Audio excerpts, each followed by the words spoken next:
I see some fried green tomatoes in my future. Boy, these tomatoes are getting really tall.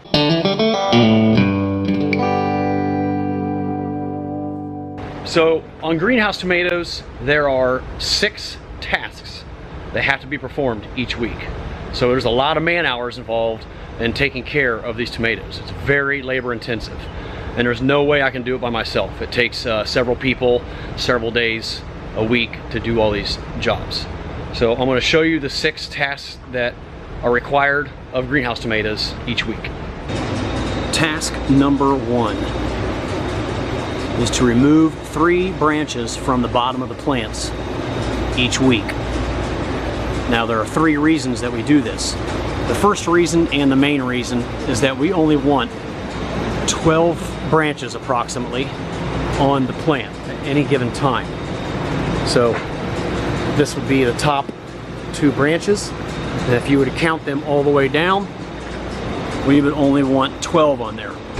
So each week the plant is putting on 3 new branches, so we need to remove 3 old branches. And the main reason we do this is because we want the energy of the plant going into the actual production of tomatoes. The 3 bottom branches are really not necessary any longer for production of fruit on the plant. So that's why we want to maintain approximately 12 branches. The second reason is it opens up the area under the plant for good air circulation, so there's less possibility for disease pressure and mildew and excess moisture buildup, so we get more air circulation under the plant. And the third and final reason is so it's easier to pick the tomatoes. So in a few weeks, when this cluster is turning red and ready to be picked, there's not a bunch of branches tangled up around it, and it's easily seen and more easily picked. Job number 2 is putting the clips on. The clips are what hold the plant to the string. So approximately every foot on the plant, you're going to see a clip all the way down. And the branches, the plant actually rests on the clip. So the weight of the tomatoes in the plant are going to be coming down on that clip. And as the plant grows up the string, you know, here in a couple days we'll have to put another clip up there to hold the plant to the string. Job number 3, once the plant reaches the hook, we're going to have to unwind the spool, the hook, 1 full revolution, and lower the plant so there's room for it to continue growing. So we also have to slide the plant over into the location of the one before it. So it's called lower and lean. We're going to lower the plant or drop it, and then we're going to lean it. And we do every plant in the greenhouse the same direction. We go in a clockwise direction. So all these plants that are above the cable here today, up into the spools, will need to be lowered and leaned in a clockwise direction to make room for new growth.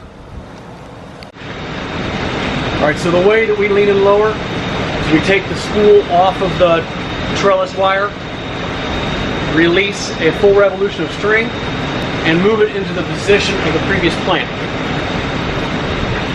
So now you can see this plant has a foot of space to continue growing for 1 more week.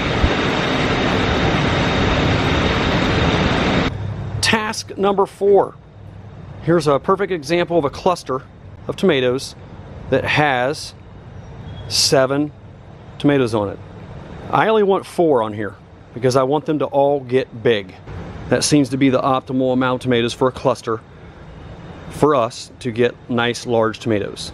If we would let all 7 tomatoes on this cluster fruit to maturity, all the way to red picking color, they would all be medium size. So in order to get the jumbo sized tomatoes, like a slicer for your sandwich, we're going to trim 3 of the baby tomatoes off, and now these 4 will get really large.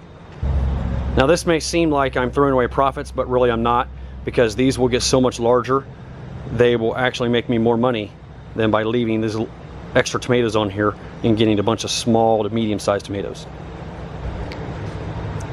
Task number 5 is J-hooking the tomato trusses to hold the weight of the fruit from trying to fall down and kink the tomato truss and blocking the nutrients. When the tomatoes start getting heavier, the tomato truss, which is this section here, sometimes is not strong enough to hold the fruit. So we're going to put a J-hook, is what it's called, from the string down to the tomato truss to help hold the fruit load up. Now the reason this is happening is because early in the spring, when there's not a lot of sun, and this has been one of those springs where there's been a lot of cloudy days, the plants, everything on the plant gets elongated more than normal. So even this tomato truss is probably an inch longer than normal. So the tomatoes are away from the plant further than normal, thus causing the truss to kink. So we're going to put on some J-hooks like this one here, and that will help carry the fruit load as they continue to grow and not pinch off the nutrient flow, which would occur here at this point on the truss. Alright, here's my J-hook. It's got 3 options for hooking the string. I'm going to lift the tomato cluster into the position I like, hook the J-hook on the string, and then hook it onto the cluster. And now is held in the right position and has removed the kink. And finally, and probably the most important one, this is actually task number 1, not number 6, but this is the final task that we're going to go over today, is removing the suckers. So we want the tomato plant to be one stem all the way up. And the crotch, as I call it, of every branch will have a sucker growing on it. Come on, focus. And those need to be removed. So that's, usually we let them get just a little bit bigger than that. So we'll take that sucker off, and here's a big one right here. So there's a branch, then the main stem with the flower cluster on it, and then we have this extra new plant trying to grow. That gets snapped off like that. And we'll be throwing away hundreds and hundreds of these every week, these little suckers. If we left those on there, we would have a big bushy mess on every plant with baby golf ball sized tomatoes that would never become large slicing tomatoes. These 6 tasks that I showed you today have to be replicated in all 3 of our tomato greenhouses each week through the entire growing season, all the way to the end of October. That's when we terminate the plants, get a couple final pickings off of them, and then we'll pull the plants out of the greenhouse, get it cleaned up, and get ready for the next season. Here's a quick update of greenhouse 2. The plants are about 3 to 4 feet tall, and the suckers are out of control today. So you can see how big they are. I mean, it looks like the plant is V'ing off into a second plant.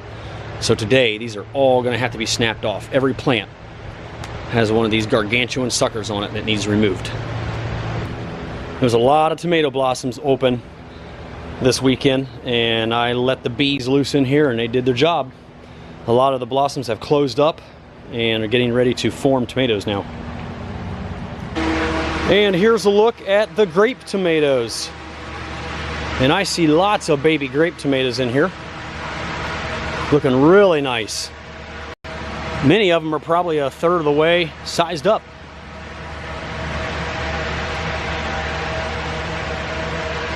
And the flowers are just everywhere. So many grape tomatoes in here. Looks like it's going to be a good crop this year. Oh, I almost forgot. Task number 7, and the most important one of all, picking the red tomatoes.